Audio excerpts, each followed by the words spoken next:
Assalamualaikum warahmatullahi wabarakatuh. Ayat 229 Al-Baqarah. A'udzu billahi minasy syaithanir rajim. Bismillahirrahmanirrahim. At-talaqu marratan fa imsakum bima'rufin aw tasrihum biihsan wa la yahillu lakum an ta'khudhu mimma ataytumuhunna syai'an illa an yakhafa alla yuqima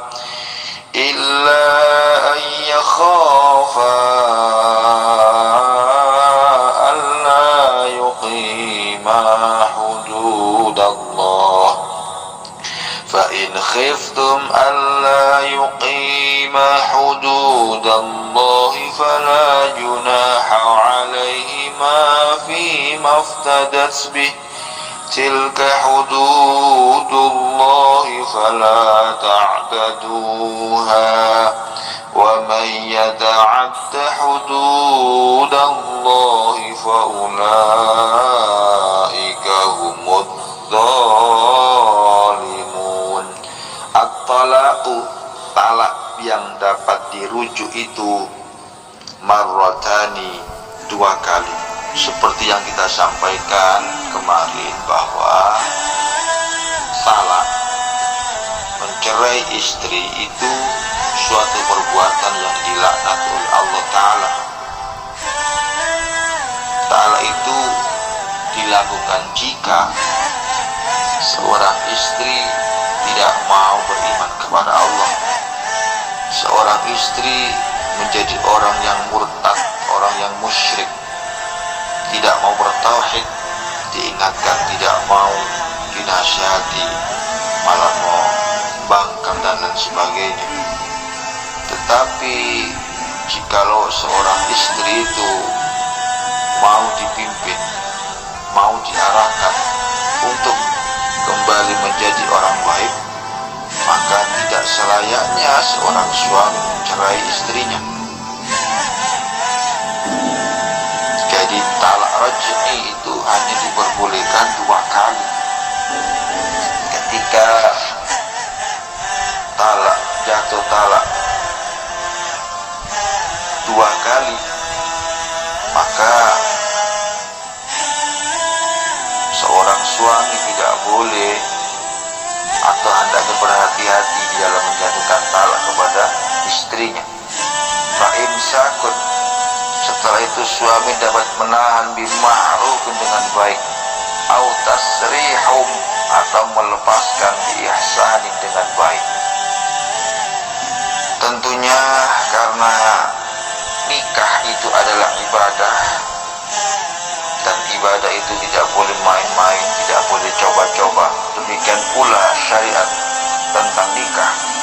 Karena nikah itu ibadah, maka di dalam sebuah rumah tangga yang diikat dengan tali pernikahan, maka hendaknya suami istri saling menjaga diri.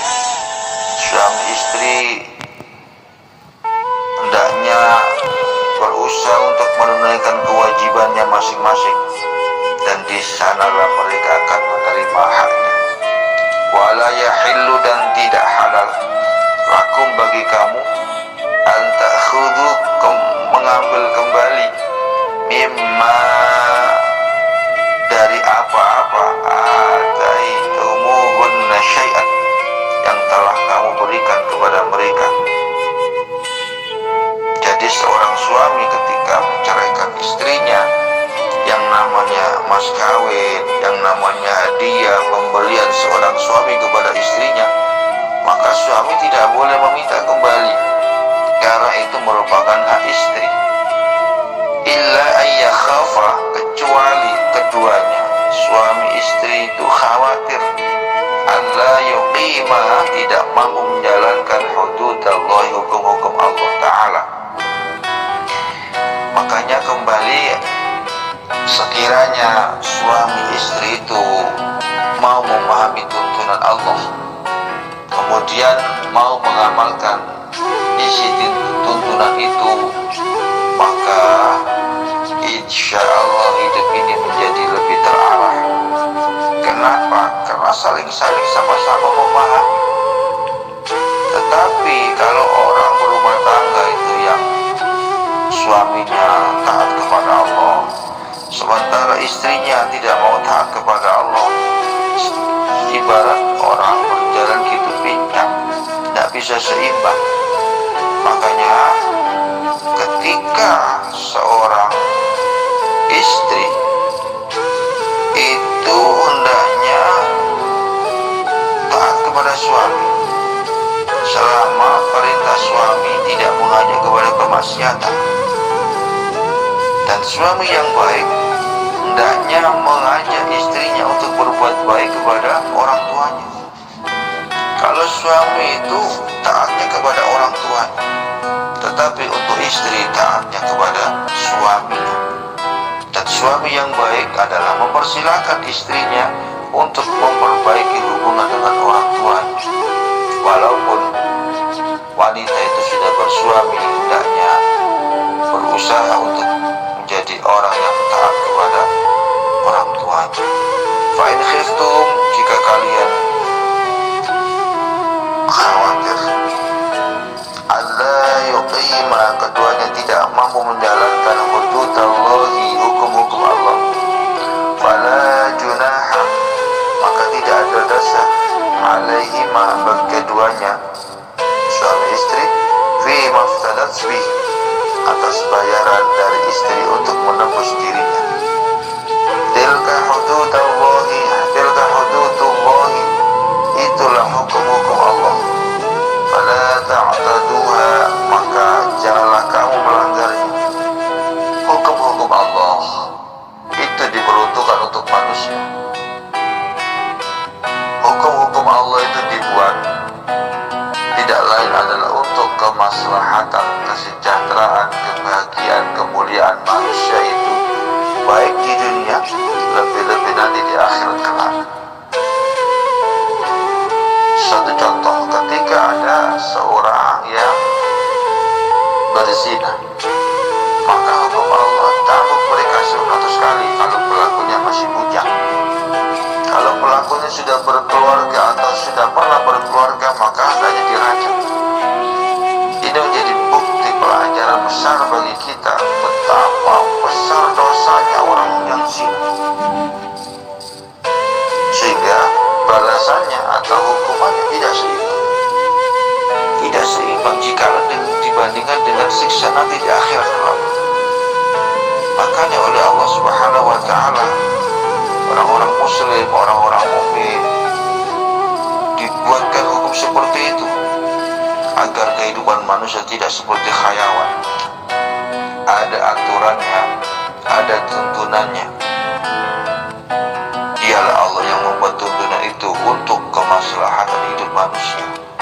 Termasuk hubungan suami istri ini, itu termasuk hududullahi, hukum-hukum Allah. Hukum-hukum Allah diperuntukkan untuk manusia agar kehidupan manusia berjalan dengan sebaik-baiknya. Wa may yata'adda, dan barang siapa melanggar hududallahi, hukum-hukum Allah, wa faulaika, sebagai jawab syarat, maka mereka itulah mereka al-dhalim, termasuk orang-orang yang zalim, termasuk orang-orang yang aniaya, melanggar hukum-hukum Allah. Padahal hukum-hukum Allah itu hendaknya ditaati, pelajari, difahami, dan dijalankan, ditaati. Bagi mereka yang mengaku muslim kemudian sengaja melanggar hukum-hukum yang telah Allah tetapkan, itu termasuk orang zalim, orang yang menganiaya diri mereka sendiri. Mudah-mudahan kita semuanya tidak termasuk orang-orang yang zalim, termasuk orang-orang yang taat tunduk patuh kepada Allah Ta'ala, sebagaimana sebutan